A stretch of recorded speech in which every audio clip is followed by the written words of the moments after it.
Balancing life होना चाहिए कि शरीर को कितना कितनी प्रोटीन की जरूरत है, कितना फैट की जरूरत है, ठीक है, कितना विटामिन की जरूरत है, कितना मिनरल्स की जरूरत है। इसके साथ साथ आपको कितनी पानी की जरूरत है,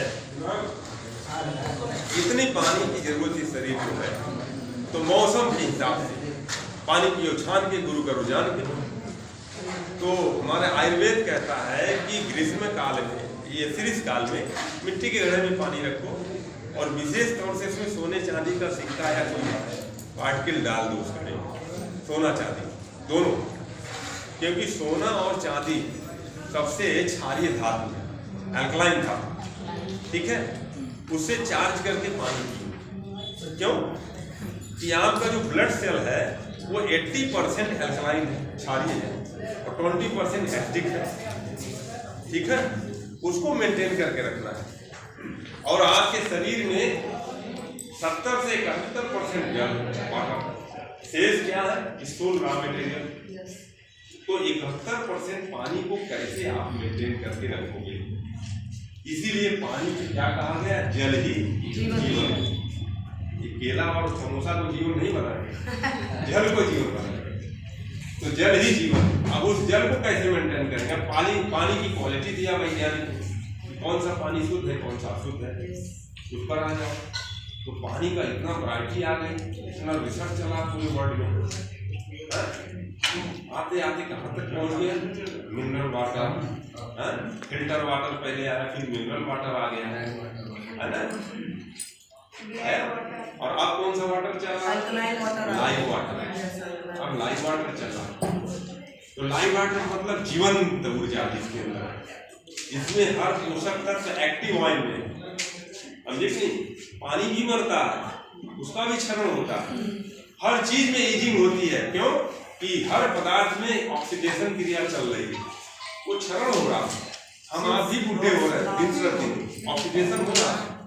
पानी भी सड़ता है और मरता है।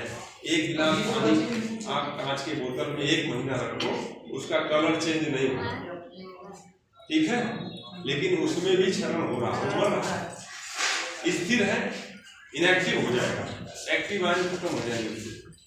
तो उस पानी में एसिडिटी बढ़ती जाएगी, अम्लता बढ़ती जाएगी। अब आज के समय जो पानी आप पी रहे हो, वो पानी जो आरओ आ गया, आरओ के बाद यूवी आ गया, आरओ में भी एडवांस यूवी का मतलब क्या है, अल्ट्रावायलेट।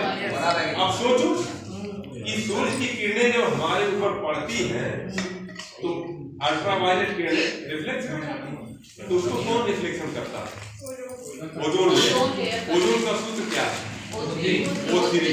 अगर उस लेयर में हम सुराख बनाते तो वो किरणें डायरेक्ट आएंगी, हमारे ऊपर पड़ेगी, क्या होगा, साइड से स्किन कैंसर जो हो रहा है ओजोन लेयर में छिद्र होने से।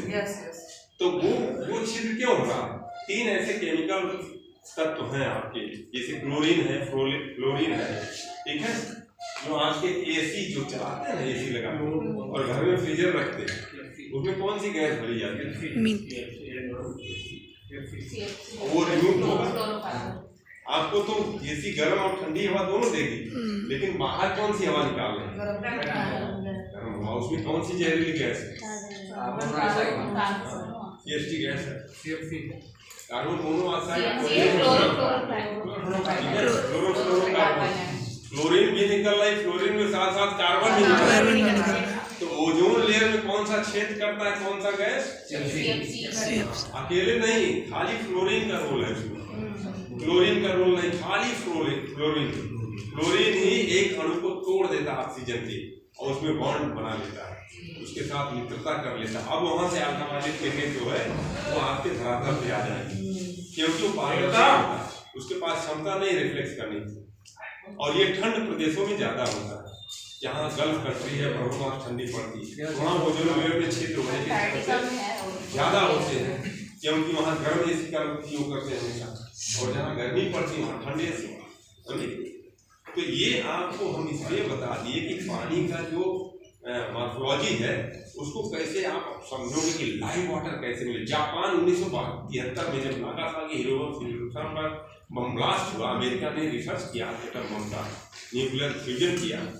1945 की घटना, 4 बजे भोर में सब लोग सो रहे थे और उसने टेस्ट किया। और टेस्ट ऐसे नहीं किया, उससे चल रहा था अंतर युद्ध, शीत युद्ध चल रहा था जापान से। तो 2 बम गिराया उसने, एटम बम, एक नागासाकी में एक हिरोशिमा, और दोनों उस समय के चमके हुए सुपर सिटी थे, डेवलप, पूरा फुल डेवलप जापान में, और लोग सो गए। लेकिन जो लोग बच गए, जीव जंतु पेड़ पौधे, उनके अंदर एक परिवर्तन हुआ, उनका जीन्स कैरेक्टर चेंज, और आने वाली पीढ़ियां आज भी विकलांग। तो जापान ने 40 वर्ष तक लगातार पानी की रिसर्च किया और इस नतीजे पे पहुंचा कि जो भी पानी हम लेते उन लोगों को दवा दी गई, सारे भोजन में परिवर्तन लाया गया, लेकिन कोई परिवर्तन नहीं जब पानी में परिवर्तन किया गया, क्योंकि पानी हमारे शरीर का ज्यादा अंश है। तो जब पानी में परिवर्तन किया कैसे, तो जापान ने एक मशीन बनाई, उसका नाम आयनाइजर है, हमने रिसर्च किया इस पर, आयनाइजर का नाम, एनर्जी कंपनी। 1973 में प्रोडक्ट लॉन्च किया अमेरिका में, और भारत में 2016 में आई मशीन, पेटेंट मशीन है। और उसमें जो प्लेट लगा टाइटेनियम और प्लेटिनियम का, वो सबसे क्षारीय धातु, एल्कलाइन धातु, उसमें से जब पानी होकर इलेक्ट्रोलाइज होता है, निकलता है, तो अणु को तोड़ देती है। सेम कैरेक्टर क्या है कि जब पहाड़ों और झीलों से पानी गिरता है झरनों से, तो उसका अणु जो है टूट जाता है, उसका माइक्रो लेवल हो जाता है, सूक्ष्म 2 से 3 कण बचते हैं, और वो पानी में गांठ निकलता है जब जहां गिरता है पानी। तो एक्टिव हाइड्रोजन जो फेना है गांठ, वो हाइड्रोजन होता है, टूट जाता है ऑक्सीजन से, लेकिन 1 मिनट के बाद जब पानी आगे बढ़ता है तो हाइड्रोजन अटैच हो जाता है, फिर ऑक्सीजन साथ क्रिया करते, ठीक है। अगर वो पानी डायरेक्ट आपको पीना हो 1 महीना वहां रुक के, तो हम समझ रहे हैं कि आपकी बॉडी में जितने भी केमिकल रिएक्शन हुआ है सब खत्म हो जाएगा, एकदम लाइव वाटर। इसीलिए पहले के ऋषि मुनि नदियों झरनों के किनारे हिमालय में रहते थे, उनकी उम्र की कोई ठिकाना नहीं, कितनी नहीं जिएंगे, लेकिन फिर भी एक सेल की उम्र 4 से 500 साल होती है, जो हमारा जीन्स कैरेक्टर करता है। फिर भी छोड़ो हम इस चैप्टर को, आगे लाइव वाटर आ गया। लाइव वाटर में 3 चीजें पाई गई। गंगा का पानी पवित्र क्यों माना जाता है? गंगा का पानी पवित्र इसलिए है कि उसमें एक्टिव आयन है, वो जीवंत पानी है, एक्टिव ऊर्जा है उसके अंदर, माइक्रोप्लास्टिक है, छोटा अणु है, वो पानी 15 मिनट में पच जाएगा, डाइजेस्ट हो जाएगा, और जो जमीन से पानी निकाल रहे हैं उसको पचने में 1 से 1.5 घंटा लगता है। और वो पानी का जो हिमालय से निकल रहा है, बड़ी नदियों से, उस पानी में जो उसका पीएच वैल्यू है, वो पीएच वैल्यू 8.9 तक, माने फुल एल्कलाइन है। अब उसको टेस्ट कैसे करेंगे? लिटनेस पेपर या लिटनेस लिक्विड से। जैसे आप गए उस पानी को लिए और थोड़ा सा कांच के बोतल में वहीं जाके टेस्ट करो, और जैसे 2 बूंद आपने डाला उसमें, ठीक है, वो पानी नीला हो जाएगा। तो पानी की शुद्धता आंकी जाती है नीले, पानी का हर बोतल का ढक्कन नीले कलर का होता है। और पानी में गीत भी गाई है, पानी रे पानी तेरा रंग कैसा, माने इतने गीत लिखे गए पानी में, तो हर पानी का ढक्कन नीले कलर का, एल्कलाइन का। और 7 पॉइंट से नीचे पीएच से नीचे जब आता है तो एक्टिव हो जाता है, और 7 पॉइंट का है न्यूट्रल वाटर। बच्चों का जो ब्लड होता है महीने तक, यानी 2.5 साल तक का, जो बच्चे जब तक डोलते नहीं, उनका ब्लड से न्यूट्रल होता है, ना अम्लीय और क्षारीय, इतनी शुद्धता होती है उनके अंदर। लेकिन हम धीरे धीरे केमिकल उनको देते रहते हैं। दूध में चीनी खिलाएंगे, चीनी क्या है? एसिडिक है। गुड़ क्या है? अल्कलाइन है। मधु क्या है?